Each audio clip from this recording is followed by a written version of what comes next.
ఎప్పుడే మాట్లాడతారు ఏం చెప్తాం.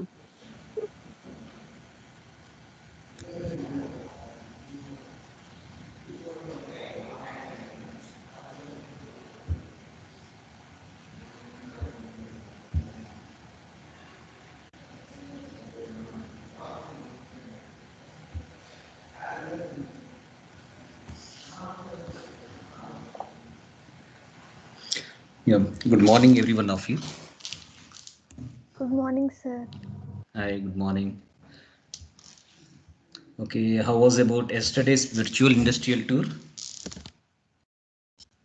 Do you like that one? Great, sir. Great. Great, huh? Okay. Okay, yeah. Coming to the class, Unit 5 we are seeing. So today we will see some of the more equipments. So yesterday we have seen the list of equipments. This is a single stage. So when arranged in a different stages, which is multiple stages, we can call. So this is single stage, mixer plus settler. Similarly, in the spray tower also, due to the mixing, due to the flow of these two liquids, mixing will happens at the same time. Some decantation operation also will takes place in the bottom section or in some top section of this one. The decanters will be there. So it will act like a decanter due to the hold up of this liquid. Then inside this also packed column. So top side will act as some decantation, settling it can act, and the sprays will act as some when you spray that liquid. So in between these two liquid, there is some packing resistance. Due to this packing resistance, that intermixing is going to happen, or a phase transformation is going to happen. Then this next one is perforated sieve trays. The bubbles of this light liquid will be rising through these perforations or small holes. Then as soon as this heavy liquid is falling from here to here, there will be a exchange of mass in between this heavy phase and this light liquid phase. We have seen that one, and the major difference between these sieve plates and packed columns. And baffle also we have seen, just to change the direction as well as some turbulence. In order to incorporate some turbulence, this type of baffles will be arranged so that a turbulence can be created. Direct turbulence is directly proportional to mass transfer coefficient. So mass transfer coefficient will be increased, and in turn mass transfer will be increased because of this baffles induced turbulence. Then pulsating column also, okay, by just giving a downward pulse. So upward pulse and downward pulse, or nothing but upward stroke or a downward stroke. What happens? The heavy liquid will be just going from top to bottom, and light liquid will be flowing from bottom to top. Like this, the pulsating action. We have seen one video regarding this one. So this type of columns will have many advantages, like no moving parts are there inside this column. Only this pulsating pump will responsible to pulsate that liquid. That's it. And almost the this type of operations can be carried out for highly corrosive radioactive liquids also we can use inside this pulsating column. Though this is not there for your syllabus point of view. The next one is agitated countercurrent extractor. So this is also not there for your syllabus, just for your convenience I am saying this one. So this type of extractors, if you see, this will have a high efficiency, but it is having a low efficiency compared to whatever we have seen, like a packed column, perforated column, or a spray column. Compared to that columns, this efficiency will be lower. But the process here is light liquid is entering, same process. Light liquid is entering from bottom to top, it is flowing. Then heavy liquid is entering from top and flowing towards the down. But what happens here? Baffles will be arranged, and together with this baffles there is some wire mesh is also there here. So here if you see this baffle is there, whatever the baffle is there, it will act as a mixer here. So this agitator will just rotating by its own axis, just mix out, will induce some turbulence and mix out here. So this two arrangement of this baffles are called a mixer here, and this wire mesh here, this one mesh and this one mesh will be act as a settling, as a settler. So this is mixer and this is settler. So here if you see there is agitator, because of this two and this two segments, it is called as a mixer. And as soon as this liquid will be just mixed up, and it will be flowing down, and it will occupy whole of the volume in between these two wire meshes. Because of this, it will act as a settler, so without any disturbance. So same mechanism, this whole mechanism is going to happen in number of stages. This is one mixer and this is one settler. This is one mixer and this is one settler. Like this, it is happening throughout the whole column. So this is going to happen in this agitator counter current extractors. So this is also called as Skibel extractor also. So agitated counter current extractors are also known as the Skibel extractors. So these mixers will have a advantages like stage efficiency. Each stage have a efficiency, more efficiency, nearly 90% we can get the stage efficiency, each stage efficiency. But overall efficiency, when you compare, this efficiency will be lower than that of other towers like packet towers, perforated towers, spray columns. That's this agitated counter current extractor. So these are the types of extractors are there. Together, when you use a centrifugal force, so this is called a centrifugal extractor. This is also not there for your syllabus. But what it is going to happen, the light liquid will be entering from one side and heavy liquid will be entering on other side. Due to the centrifugal action, this two liquids will be mixing up, that will form one mixer stage, and together what happens after some liquid will be just decanting to the bottom. Thus decanter there without any disturbance, this liquids will be phase separation will be happening. So extraction, mixing is important one step. Then after that we have to supply some settling mechanism. If the criteria of this mixing plus settling meets, that equipment will be called as an extraction equipment. Okay, due to this centrifugal action inside this, these two liquids are just mixing with each other. So this will be used for very small volumes of to process very small volumes of extraction feed. Okay, for large volumes we have to use other equipments, but for the small volumes we can use for this one. But accuracy of this extraction is very high due to the centrifugal force. So because of this, this type of centrifugal extractors will find many applications in the pharmaceutical industries, like extraction of penicillin from nutrition broth. So after the fermentation broth, whatever the broth will obtain to separate out penicillin. So one medical compound to separate out this one, this type of extractors will be used. At the same time, when the heavy phase and light phase will have a very small density difference. So by gravity settling, it is impossible. If you have a very small density difference, if the density difference is very high, we can go for the gravity settling or decantation process. But when you have a very small density difference in between two liquids or two immiscible liquids, what happens? Due to that small density difference, this process, the gravity settling or the sedimentation process will take huge amount of time. Okay, large amount of time or large period of time it will take. So because of this disadvantage, the centrifugal extractors will be used. That centrifugal extractors will produce a centrifugal force inside that one. Because of this centrifugal force, these two liquids will be very much easily mixed up, and at the same time this will be centrifugal action, and also due to this very small density difference, this will be separated out into two constituent phases. One is raffinate and one is extraction phase. Especially this is used for very small amounts of extractors, not for the big volumes, but the accuracy will be very high in this one. Because of this accuracy, this is largely used in pharmaceutical industries. Okay, contamination will be very low in this one. Okay, these are the overall equipments up to now. Is this okay? If you have any doubt, you can ask me. These are the equipments. Then one more question is there, which is a supercritical extraction mechanism. So what is that? We will see. If you have any doubt, you can ask me. Once again, I will revise this equipments for you. Shall I move on to the next one? Once again? Once again, equipment details, sir. Okay, whole equipments. Yeah, I am going to revise this half part once again after completion of this one. In specific, if you have any doubt, you can ask me. Okay? No, sir, no. Okay, I will once again revise. No point. After covering this one, I will stop. This completes half unit. Then I will revise that one half unit once again. This is from the next class. We will continue the half other part. Okay? Okay, Yeah. sir. The next one is a supercritical extraction. So what is the supercritical extraction? Compared to the normal fluids, what is difference in this supercritical fluids?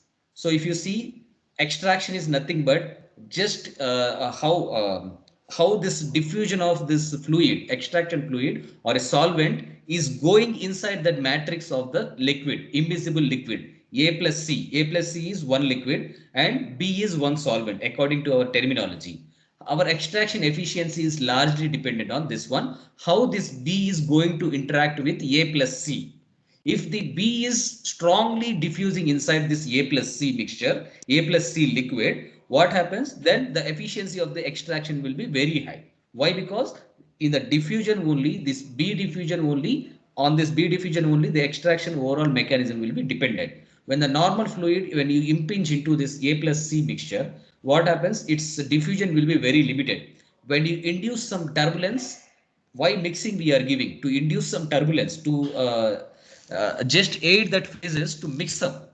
So that turbulence is responsible to increase the mass transfer between these two phases. Similarly, the mass transfer, this turbulence is coming up in the earlier cases, the turbulence is coming up from the agitator or some baffles or something.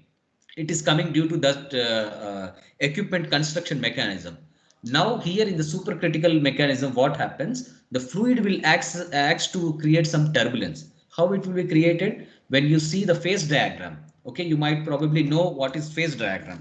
Okay, phase diagram is nothing but this PT diagram, pressure and temperature diagram.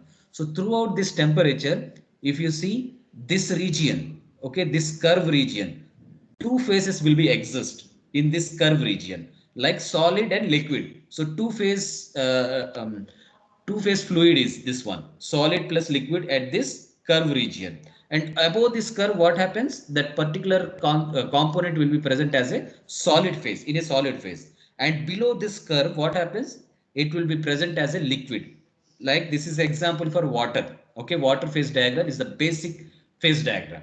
To understand any type of phase diagram, similar phase diagrams will exist for many types of components, right? From metals also, there are many phase diagrams of that that will be used in the material processing or material science sector. They will use that phase diagram. Okay, with these phase diagrams only, we can accurately design the extractors or reactors based on this phase diagrams only. Every reactor sizing operation, scaling up operation will be taken place. Okay, if you don't know the phase diagram of anything, we cannot scale up the laboratory scale, any equipment from laboratory scale to industrial scale. If you know their phase diagram only, their behavior we can predict. Using that behavior only, from 1 gram synthesis operation to 100-ton synthesis operation, we can mold that one. So phase diagrams will play very major role in designing any type of process. So that's the advantage of this phase diagram. If you see the phase diagram, first the starting point is this triple point. What is triple point? Triple point is nothing but existence of all the three phases in a single point. All the three phases like gas, liquid, solid. All the three phases will be encountered at this triple point. If you just deviate from the triple point, okay, your this pressure is somewhat higher than the triple point pressure. What happens? That particular constituent compound will go into this phase, solid phase. If together the temperature and pressure was somewhat higher compared to the triple point, what happens? That particular component will go into the liquid phase. If your pressure is lower than this triple point, what happens? That particular the particular component will be in the gas phase. Okay, depending on this, how the particular component behavior with respect to pressure and temperature. Why? Because these two pressure and temperature conditions only the main criteria in which phase that particular constituent will exist in that one. If for example you are pouring some 1 liter of liquid inside some reactor or inside some extractor, okay, you are without observing any changes, you have just heated that mixture. What happens? That mixture will just boil and some vapors will be coming out from that mixture. If you don't have some safety considerations when those are boiling, without considering any safety, you are increasing the temperature, you are giving a temperature. What happens? That particular reactor or equipment will be just blasting. Okay, so in order to lower all the safety concerns as well as existence of phases at that particular temperature and pressure, we have to note down at which stage that particular constituent element is behaving as a solid or liquid or a gas. Then only the safety will be there. At the same time, its behavior we can predict. That's the advantage in designing operations. So like this, the phase diagram is also very much important in studying this supercritical extraction. How? See the critical point. The critical point is nothing but after when the particular temperature and pressure has been attained, its critical temperature and pressure. So the temperature and pressure will attain one critical value TC and PC, that is critical temperature and critical pressure. After this critical temperature and pressure, that particular fluid will go into a separate phase. That separate phase until unless how much pressure, regardless of how much pressure we applied, that particular gas will not be converted into liquid. So that's the theoretical point of view. So practical point of view will be somewhat different, but theoretically, if you say after this critical temperature and pressure, nothing, regardless of how much pressure you apply, that particular gas we cannot bring into the liquid form. So that's the advantage of this supercritical. When it is a supercritical stage, the molecules will be behaving very randomly. That any constituent element, whether it may be water, whether it may be CO2, methane, or anything, that molecules will be behaving very randomly, and its forces, intramolecular forces, will be very high. Due to this, it can easily impinge or easily diffuse through the A plus C feed mixture. Then what happens? This, when easy diffusion will take place, that mixing will have some turbulence. That due to this turbulence, the mass transfer of this constituent C into B will be somewhat higher compared to the normal extraction process. Because of this high diffusion advantage in this one, this supercritical fluids will be used. So what are these supercritical fluids? So supercritical fluids is nothing but which are non-compressible, not at all compressible they are. Non-compressible means we cannot compress them. Compressible means somewhat density difference will be there. So high density fluids, they are very high density fluids. So the temperature and pressure are higher than the critical temperature and pressure. So these temperatures will be very high than the critical temperature pressures due to the random motion of these molecules at their more accelerated stage. Supercritical fluid is nothing but in their more accelerated state. Due to this acceleration stage, this fluid, whatever the fluid comes into the supercritical stage, will have a higher diffusion value in any type of feed matrix. Okay, any type of feed matrix. In the leaching also, there's this point supercritical leaching also we can take place. But in supercritical extraction, since liquid is only the feed, inside that liquid, this impingement of this supercritical fluid will be very high. Due to this impingement, it will go deep interstices and it can extract the component C solute which is present inside A plus C mixture. So how it will takes place? So what are the solvents which can be act as a supercritical solvents? So till now, these are many solvents that have been used to extract many of the constituent elements like carbon dioxide. So most preferably, carbon dioxide is used as a supercritical fluid for many applications. Then water can also be used as a supercritical fluid. Then methane, ethane, propane, ethylene, propylene, methanol, ethanol, acetone, nitrous oxide. All these components can be used as a supercritical solvents. So these supercritical solvents are nothing but whose temperature and pressure will be higher than the critical temperature and pressures. At the same time, they are incompressible in nature. Usually they possess high density of fluid. So due to this one, they are highly impinging due to this random motion and this intraparticular motion that is going interstices of any type of feed matrix. Due to this increased diffusion, the mass transfer between the two phases, feed phase and solvent phase, will be very much high. Due to this increased mass transfer, they can extract more amount of solute from that one with a greater efficiency.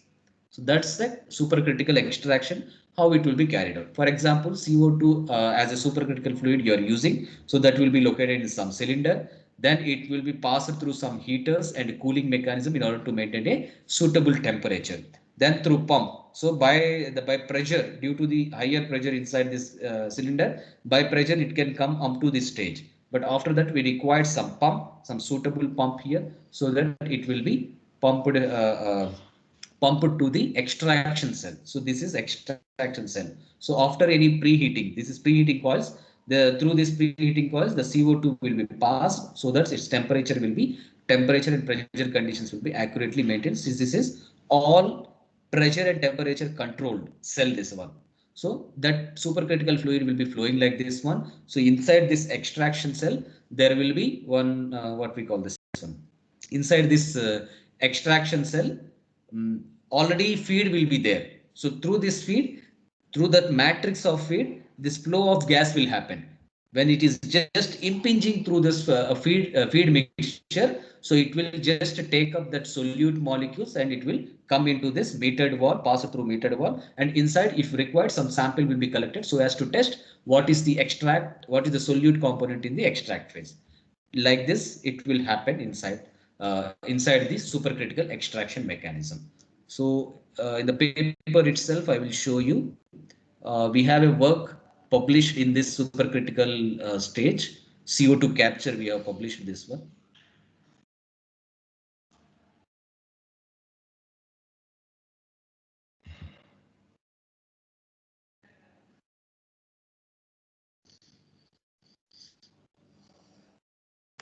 So this one is a CO2 capture we have studied. So if you see this one, the CO2 cylinder will be there. Through passing this one reservoir will be there, gas reservoir.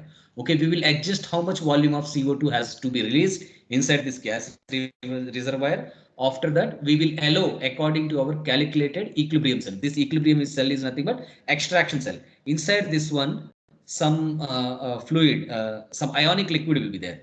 Through this ionic liquid, some CO2 will be passed. How much amount of CO2 will be stored in that ionic liquid? We have to evaluate that one. How to evaluate? Using some suitable, what we call suitable sample collection mechanism. After processing out all this fluid which is there inside this equilibrium cell, this equilibrium cell will be stopped. So the pressure, whatever the pressure is there inside the cylinder will be looking out this pressure controllers, and whatever the temperature which is there in the equilibrium cell will be maintained by this magnetic stirrer with heater.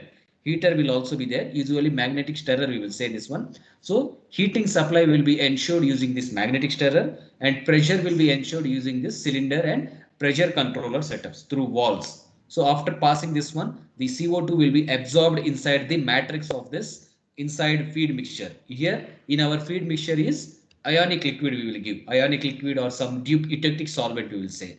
That type of solvents we will use here. From that solvent to that solvent, this CO2 will be just getting absorbed.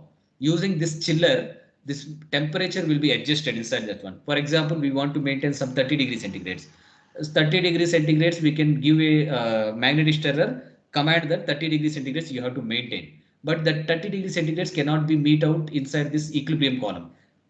But inside this magnetic stirrer, it will show that 30 degrees centigrades is there. But we cannot believe that one because this shell construction material of this equilibrium cell is somewhat hard steel, and but heat transfer between this hard equilibrium cell and this magnetic stirrer will be very much limited. So we have to give some 50 degrees centigrades to the magnetic stirrer so that a 30 degrees centigrades will be absorbed inside this one. So to ensure that accurate 30 degrees centigrades, we will just give a chiller. So chiller is nothing but some chilling liquid like a water or some solvents will be hexane or something will be just circulated inside this one, alcohol or something. It will be circulated inside that one at some chilling conditions so that the accurate temperature will be maintained inside this equilibrium cell. This temperature, how can we evaluate? Using some suitable thermometer can be inserted into this equilibrium cell. Its temperature can be measured so that chiller and this magnetic stirrer can be adjusted in such a way that a accurate temperature can be maintained inside this equilibrium cell. So this type of CO2 capture as well as the same mechanism can be observed inside this one supercritical extraction process also. So you can just correlate with that equipment setup with this equipment setup also. Nothing but in order to maintain the accurate temperatures, the heater plus cooler mechanisms will be there so that its temperature and pressure, temperature will be maintained at accurate conditions. And this is a controlled equilibrium cell, this one overall, so that pressure and temperature will be in a metered condition. So the CO2 will be coming like this and it will be just impinging to the feed which is present in the extraction cell, and it is taking out the solute and coming to the sample collection cell. From this sample collection cell, whatever the solute composition is there, we can measure based on this one. This is about supercritical extraction mechanism. Due to the random motion, due to the increased acceleration inside the supercritical fluid, it is responsible to go deep interstices the feed mixture due to the that random motion as well as diffusion characteristics. Due to the increased diffusion, mass transfer coefficient will be increased, and due to this mass transfer coefficient, mass transfer between the phases like a feed and solvent phase will be increased. Due to this increased phase transformation, that constituent, that solute taking out from that feed mixture will be very high. So that's the advantage in the supercritical extraction, supercritical fluid extraction. So the advantages, what are the advantages? the use of moderate temperatures, and that several cheap and non-toxic fluids are available. So we can use a moderate temperatures like water. It's a cheap solvent we can use, like carbon dioxide. We can use it is also a cheap solvent. Like this, many types of cheap solvents can be used as a supercritical fluids without any contamination also. So they are inexpensive. So extract the analytes faster and more economical fluid than organic solvents. Whatever the organic solvents we can use compared to that one, these are inexpensive solvents like CO2 and water we can use here. They will have a much faster extraction mechanism. Due to this, the extract composition will be very high compared to the normal solvent extraction process. So in industrial processes involving food and pharmaceuticals, one does not have to worry about solvent residues. So contamination, this is nothing but a contamination. So when using a organic solvent, after A plus B, A plus C is the feed mixture, B is going inside this A plus C. Then what is the role of extraction? C plus B has to come up in this extract phase. So C plus B is coming. So this B, once again we have to separate using some suitable distillation mechanism or something other unit operation. So when organic solvent has been used, the separation of this B plus C mixture will be very difficult. Though we accurately separate them, some part of this A will be there, some part of this B will be there inside that product, that solute C. So, but that is not the case in this supercritical fluid extraction. That's why this is very much advantageous, especially where high quality products are required. So without any contamination, like a food industry, they want very high quality products and certified products which meets the standards, and pharmaceutical industries, they also want without any contamination. Because of that advantage, instead of using normal solvent or organic solvent extraction, they will go largely for the supercritical extraction mechanisms. They will employ this one. Then selectivity. So selectivity will be very high. The properties of the supercritical fluid can be altered by varying the pressure and temperature. Okay, by varying the pressure and temperature as much as that particular component required, we will have a particular selectivity. This type of selectivity is called selective extraction. That type of process is called selective extraction. Why? Because they are adjustable according to the pressure and temperature. Because of this advantage, we can call the type of extraction as a selective extraction. Then what about the speed? Speed of the extraction. So extraction is a diffusion based process. Due to this diffusion based process, with the solvent required to diffuse into the matrix, solvent has to be diffused inside the matrix, and the extracted material to diffuse out of the matrix into the solvent. So one way is it has to go inside the feed mixture, then it has to take out that solvent from the feed mixture, and after coming out it has to readily leave that solute outside.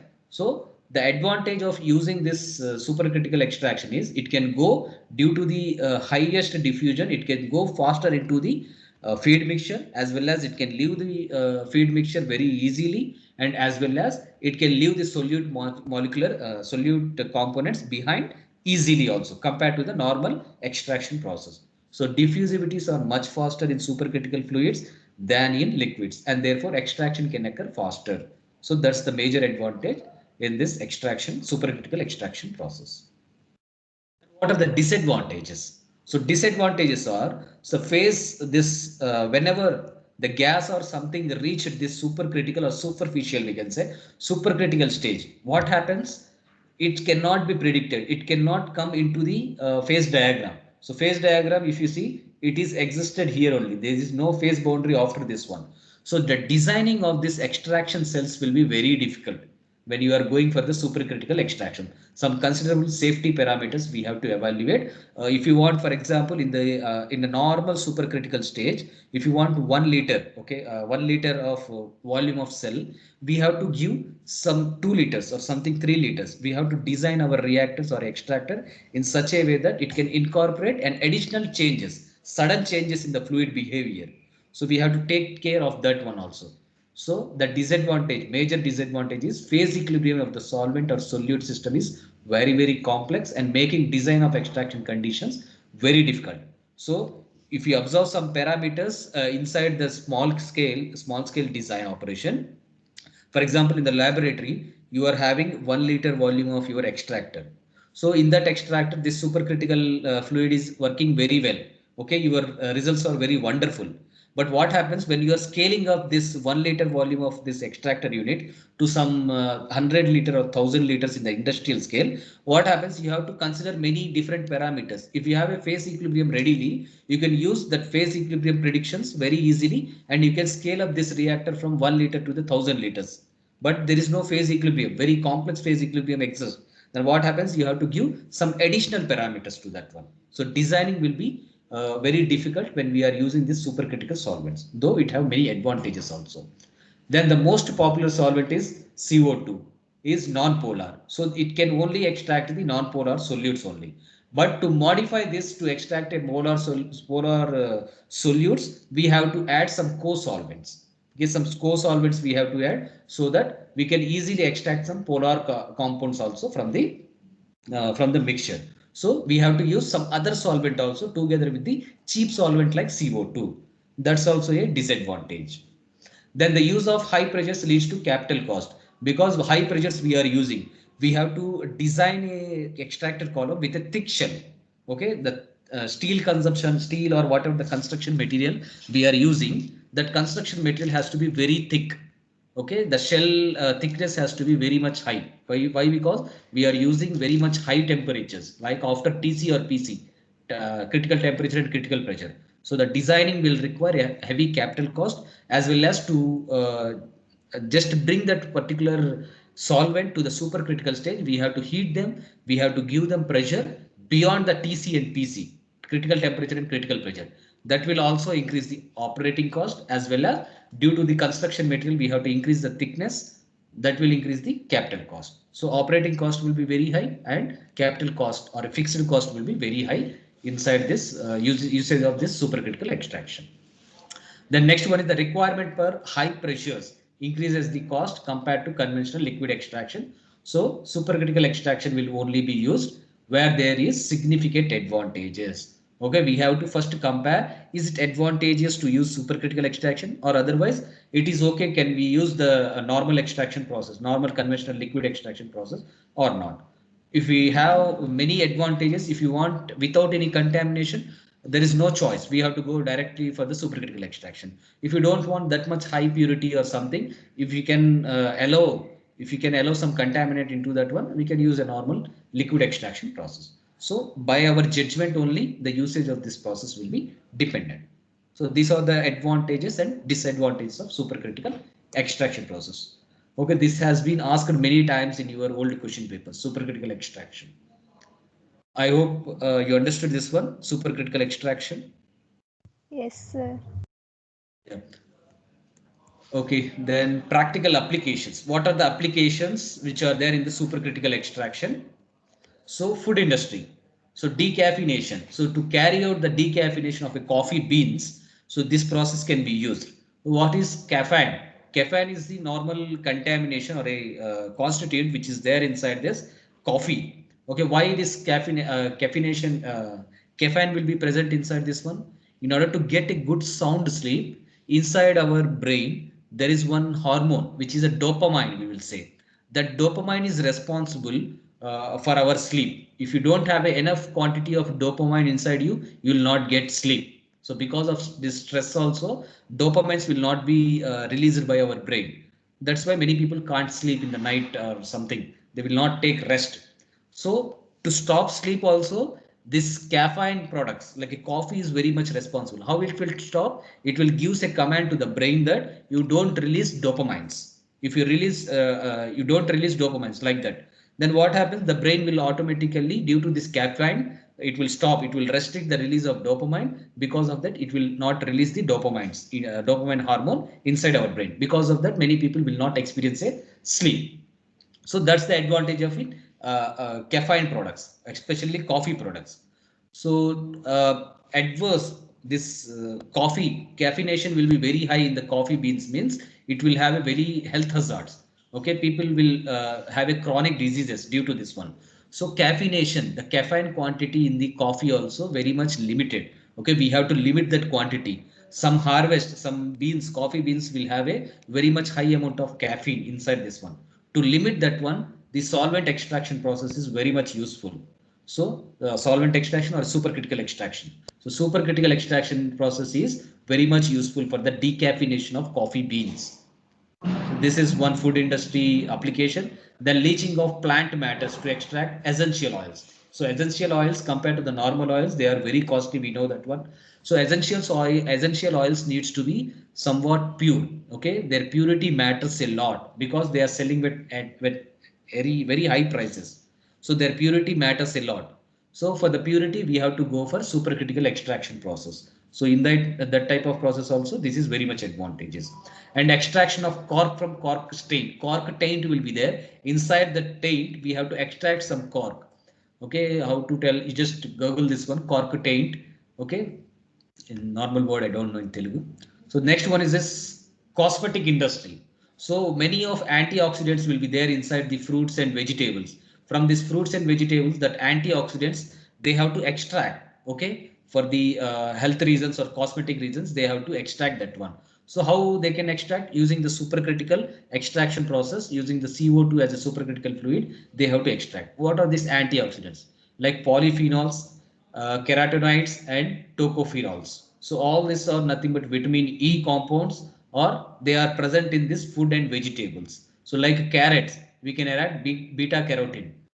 Okay, in some shampoo advertisement, you can see this, especially Tresemme. Okay, they are using this one, beta carotene. Okay, these antioxidants they will be using inside some cosmetic products, especially. Then from the tomatoes, lycopene can be extracted. This is also one type of antioxidants. Okay, all this can be separated out using the supercritical mechanism, which is CO2, using CO2 as a supercritical solvent. The next one is the pharmaceutical industry. So the pharmaceutical industries, especially the purity will matter very much high.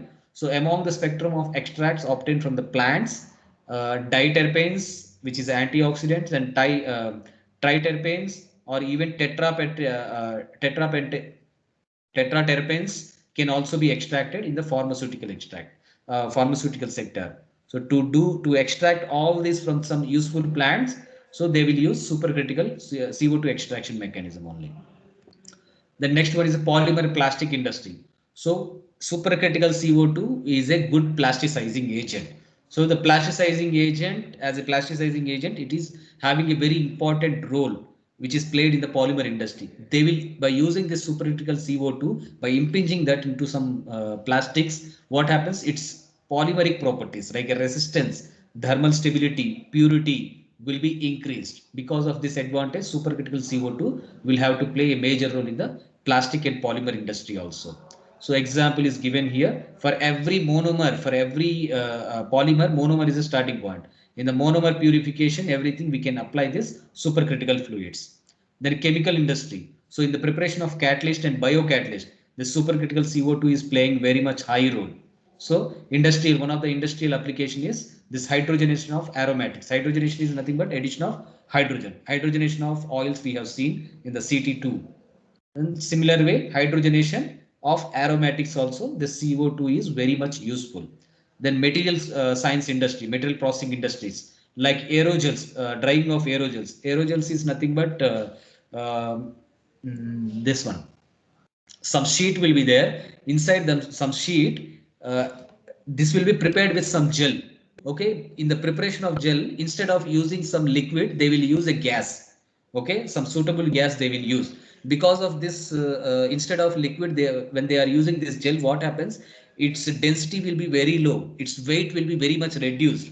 Okay, one more example is vapors preparation. If you observe this one wafer, okay, this one biscuit is also there. Wafers are coming, biscuit type of wafers. To prepare this very much light wafers also, this supercritical CO2 is very much useful. So drying of aerosols and cleaning of vapors, it is very much useful, and preparation of nanoparticles, it is very much useful in the materials industry. Okay, these are the applications, proper applications in CO2 as a critical supercritical fluids.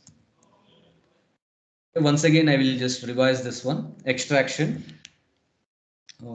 Equipment is enough, or starting I have to revise? Pavani? Only equipment, sir. Equipments.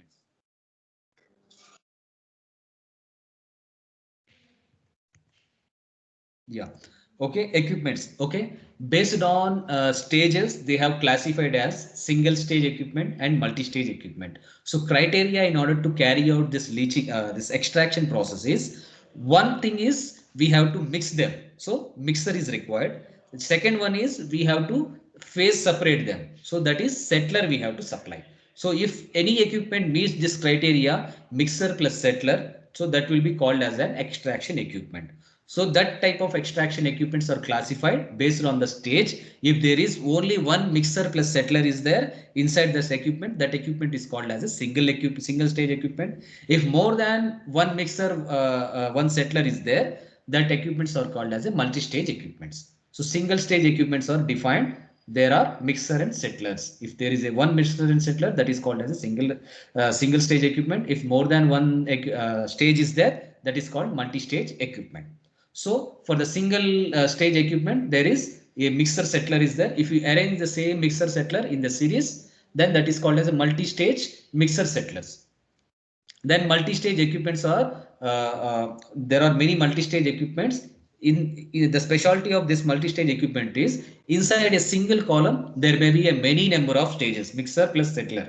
So what are these stages? What are these columns? One is a spray tower, next one is packet tower, baffle tower, perforated plate tower, pulse column, or agitated countercurrent extractor, or skibble extraction, or next one is centrifugal extractor.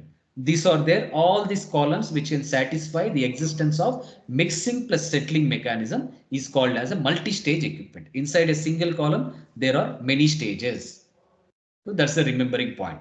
Then mixer settler. So if you see the role which is played by mixer is, using some suitable agitation, they have to incorporate some intimate contact between this heavy liquid and a light liquid. Heavy liquid is nothing but feed mixture A plus C. Light liquid is nothing but solvent B, according to our notation scheme. They two has to come into intimate contact. If we are bringing a intimate contact, phase transfer, the constituent C which is there in the feed will be going to the B phase or a solvent phase. Then they are coming into two phases, two separate phases. Though they are invisible in nature, if the density difference between these two components are very heavy, then we can use a normal decantation or normal gravity settling process. So inside this settling, what happens? Inside this mixer, what happens? Due to some agitation mechanism, the mixing, the intimate contact between the two phases, like a solvent phase and this feed phase, will be brought down in the mixer, and after intimate contact, after taking mass transfer, that will be allowed to settle inside this settler there, where if the density difference is very high, they will using the gravity, they can settle out in two phases. One phase is called as an extract phase, other phase is called as an raffinate phase. Since this is an extraction, so this is a solvent rich phase. Solvent plus solute will be absorbed in the final extract. So final extract is our main product, whereas raffinate phase we can use to separate in some other constituent extractor, mixer settler extractors. So since this is a mixer plus settler which is satisfying our criteria, this is called one stage. And next, similarly, we have to arrange the same setup in other one. So this is stage 2. So this will be multi-stage. If you have only this single stage, this is called a single stage extractor. If you have a multi-stage, it is called as a multi-stage extractor. But to satisfy the extractor equipment, satisfy as an extractor equipment, it has to be two stages. One is mixer stage, it has to be happen, and next one is settler stage. So these two, they are there inside the column, that is called as an extraction equipment. So that is mixer and settler can be integral, whatever I explained, the same thing I have written in the points. That's you can go through. So the spray column. Inside this spray column, what is happening in the spray column? When there are two types of operations. Spray column is first build up and a single column. Inside this one nozzle will be there, or a spray nozzle we can say. This spray nozzle, when we are using this heavy liquid as a dispersed phase. Dispersed phase is nothing but it is not a continuous phase. Any type of agitation or a mixing process, what happens? There will be a two phases. One is dispersed phase, another one is a continuous phase. So continuous phase, how can we say? Because if you see, there are two liquids inside this one. Whatever this phase is there, without any interruption, that phase is called as a continuous phase. It will present continuously from the bottom to the top of the column. it will have continuous action without any disturbance. But here, if you notice, small bubbles are there. So these bubbles are nothing but dispersed phase. By definition itself, dispersing is nothing but they are dispersing. Okay, they are dispersing. They are not at all standard as a light. Okay. So dispersed phase. Inside this one nozzle will be there. This nozzle is responsible to create one phase, any one phase as a dispersed one. So inside this column that is happening. So here, if the criteria required for extraction is satisfied or not, we can verify. So first, this is nozzle is there. From this nozzle, the bottom nozzle without any spray, one liquid is flowing, and from upper nozzle, one liquid is flowing. These two are coming in intimate contact here, and after that one, due to the flow is occupying the upper region as some settling region. Okay, up to here only the liquid flow will be allowed, and after that, whatever the free space is there, it will be act as a decanter or a settler, and bottom also same one, the decanter or settler. So they are also satisfying. Mixing is there, then a settling mechanism also there. Therefore, this spray tower satisfies the extraction conditions, like one mixer, one settler has to be there. So how the mechanism is taking place? In the operation of this spray tower, there are two types of operation. One is we have to make either heavy liquid as a dispersed phase. Then if the heavy liquid is dispersed phase, then light liquid is a continuous phase. And another type of operation is we have to make light liquid as a dispersed phase. Under this condition, heavy liquid will act as a continuous phase. So these two type of operations are possible. So one liquid is continuous phase, means this one. Another liquid is just bubbling or creating some droplets. They are allowing to flow.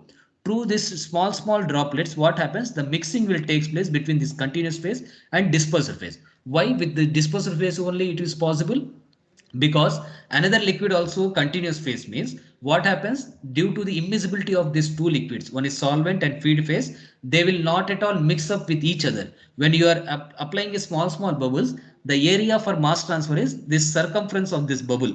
So all the circle area, this bubble area will be very high compared to the normal continuous phase area. Due to this increased area, the mass transfer between this dispersed phase and continuous phase will be very high. If not, if you are not allowing one phase as a dispersed phase, then continuous phase will not at all mixing, and they will produce some one distinct layer. Okay, without any mass transfer only, they are producing as a distinct layer. One will be a heavy phase and bottom one will be a liquid phase, light phase. Then what happens? Without any mass transfer, that column, that particular fluid will leave a column. So, but our criteria in extraction is they have to come into intimate contact. In order to facilitate that intimate contact, we have to make one phase as a dispersed phase, so as its area of mass transfer will be increased. So area of mass transfer, how it is increasing?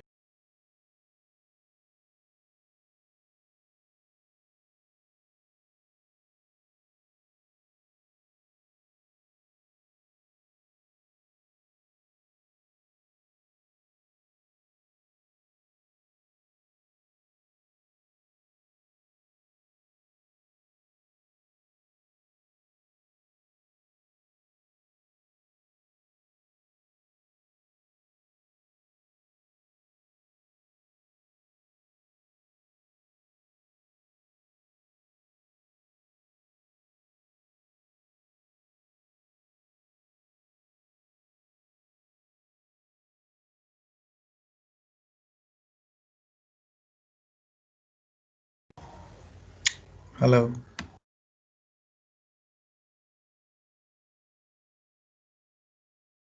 Hello.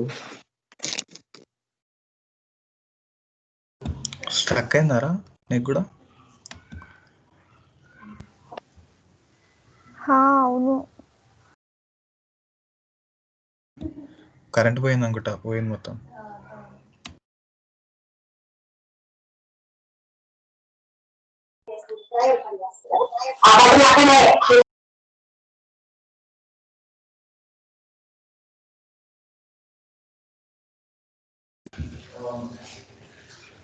Hello.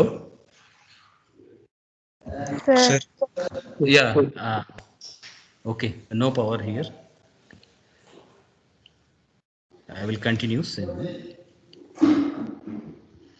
Yeah. Okay, in order to make this mass transfer, intimate contact between these two phases, one phase has to be an dispersive phase and other phase has to be a continuous phase. That's the criteria inside this column. Okay, in the examination, you can draw two columns. One thing is this nozzle you have to shift bottom when the light phase is your dispersal phase. Okay, if not, for the heavy phase is the dispersal phase, this nozzle will be there. Nozzle here, if you see, there is no sprinkling here. Here, if you see, the sprinkling is there. Sir, are you sharing the screen? Yes, yes. No, sir, not visible. Okay. Okay, okay. I'm thinking.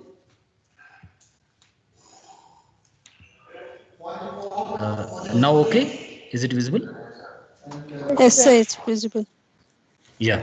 Okay. You have to draw in the examination. These two towers you have to draw. The same thing. You don't have to change anything. Everything is same. Only this nozzle is there. This nozzle, whatever the nozzle is there, this you have to shift in a bottom with a reverse. Okay. This dotted lines will come in a reverse here. That's it. This nozzle has to be shifted in the upper side when you make this light liquid as a dispersed phase. Okay, because of dispersed phase only, the mass transfer area will be increased. Due to this mass transfer, increased mass transfer area, the phases will be just mixing up with each other with a high rate, and due to this increased rate, mass transfer rate will obviously increase and mass transfer will take place in between these two phases. Netless sir. Then next one is packet tower. So packet tower. So if you see here in the spray tower, so there is no contacting mechanism. Only due to the fluid flow only the contact or intimate contact is coming. So this cannot be that much accurate. This contact. Okay, there is no space for them to interact with each other. Only that interaction, entire interaction is dependent on this bubbles or a dispersed phase only. So in order to lower that criteria, like a no intimate contact between these two phases, only due to the fluid flow themselves, some resistance will be adjusted so that it can travel to a large path. Okay, this is a straight path. Okay, liquid can be traveled from starting point 1 to starting point 2, around 5 centimeters will be there. This one, so 5 centimeters is travel area, travel length. But here fluid, when you allow here to be dispersed one, it has to travel to the interstices or available pores inside this packing. So the travel area will be increased. Obviously it has to just pass in a tartarus path. During this increased time as well as increased travel time, what happens, the other phase will be coming into intimate contact, and due to this increased time of contact as well as increased area of contact, increased length of contact, what happens, the mass transfer will be very high compared to the spray towers. Because of that advantage only, some suitable packing material will be filled here. So packing material can be, so some stacked packing or structured packing we can say, or other type of packing is a random packing. Random packing, as the name indicates, just a simple, this type of material will be dumped as such without arranging in a proper direction. So this is stacked packing. Like this one, it will be arranged in a series manner. All these packings will be arranged in that one. This entire stack will be fixed here inside this column. So now the liquid has to travel inside the available space, like this tortuous path it has to take place. So this type of packing material can be following this type, like a pal ring. This is also one pal ring. Then this is a racing ring. Then interlock saddles. Like this one, these packings are arranged this type, and this stack, entire stack can be fixed inside this packed column, and they will act as a resistance. They will increase the length of fluid travel inside this one, and time also they will increase. Because of this increased time and length of travel, the mass transfer between these two phases will be very high compared to the normal spray tower. So in this also there are two types of operation is possible. One is heavy phase has to be remain as a dispersed phase. When heavy phase is dispersed phase, this light liquid will be a continuous phase. When light liquid is a dispersed phase, this heavy phase will be act as a continuous phase. So there are two conditions possible. In the examination you have to draw one more column as such. Then you have to shift this nozzle to the bottom section, and the remaining same, heavy liquid will be same, this liquid entire notation scheme will be same, but the nozzle is shifted here, this nozzle will be shifted here. That's it. So this type of packings will be very much useful. So the uses of this packings are increasing turbulence of the continuous phase due to restriction area at some places. So restricted area, there is no continuous area for to travel to travel these phases, it has to take some tortuous path. So it has to look for some available small holes. So that's available area so that it can go inside. So due to this, the turbulence will be increased. Due to increase in turbulence, that mass transfer will be increased. By changing size and shape of the drops, fresh surface is exposed to mass transfer. Same, this size and shape, everything will be changed. Because of this, the mass transfer will be increased. That's it. In order to offer some resistance only, some backing material will be arranged inside this one. Then another is same column will be there inside this one. Instead of this packing, some suitable trays will be arranged. So the trays are nothing but plates we can call, trays we can call. So inside this some perforations will be there. Perforations are nothing but small openings. Okay, like in Telugu you'll say jellada. So that is called as a perforations or a sieve tray. So sieves. So this will be there to this one of the disperser phase. If light liquid is a disperser phase, that liquid phase, light liquid will be just traveling through these perforations, and heavy liquid will be flowing. Due to the heavy nature of this heavy liquid, it will be flowing on the plate and coming to the downcomer like this. But these are rising through this perforations. When they are rising through the perforation, due to the contact between heavy liquid and light liquid, the mass transfer is taking place. In order to allow the intimate contact only, some suitable resistance we have to you have to incorporate, whether it may be a packet type of arrangement or whether it may be a plate type of arrangement. Okay, the mechanism here is same. Some light liquid is coming in a disperser phase and it is rising through these perforations or holes. Then another heavy liquid is, due to the heavy nature, it is traveling on the plate towards the downcomer and to the down section. So when they are traveling, when some other phase is just rising through these perforations, the mass transfer will be taking place in between them. Due to this one, the extraction is happening. So this is the perforation plate. Then the plate packet column versus sieve trays. So what are the advantages? Like the pressure drop will be very low in the packet columns. So pressure, whatever you observed in the initial stages, there will be a very small deviation from the outlet. Inlet pressure will be somewhat similar to the outlet pressure, but that is not in the plate column. The pressure drop will be very high. So due to this pressure drop, the energy loss will happen. Okay, you might have studied in this fluid mechanics course. What is this pressure drop? What is the disadvantage of the pressure drop like this? Then the packet column. So packet towers can handle a corrosive fluids because the packings are inexpensive, but plates are very much expensive. We have to change the plates. We have to dismantle all the column, but the packing we can easily dismantle and we can throw that packing, and some cheap packing we can incorporate in that one.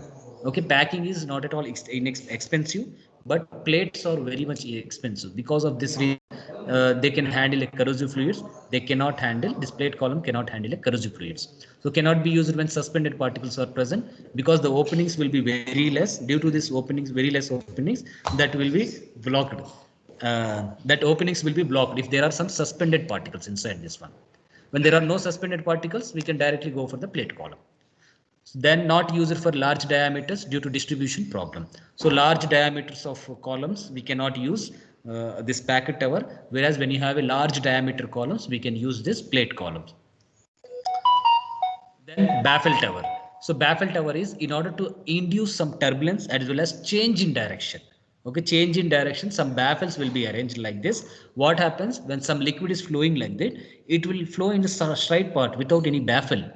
So instead of this one, some contact resistance, some contact area will be increased. Like first liquid has to travel from here, then it has to travel from here. The direction is changing, its direction. Instead of falling directly, its direction is changing. Due to this restricted area, what happens is velocity will be increased. Due to velocity increase, the turbulence will be increased. Due to this turbulence increase, when corresponding other liquid is flowing from bottom to top, it is interchanging its mass with that other layer. So that's the advantage of this baffles. So this is baffle tower. So due to this baffles, the spray, the capacity of handling the spray and packet columns will be very much increased. Okay, the capacities will be very much in between these two packings, like a spray or packet towers. Okay, the main use of this baffle is nothing but to induce turbulence as well as to change the path, traveled by this liquid, or a zigzag pattern it can induce. That's the advantage.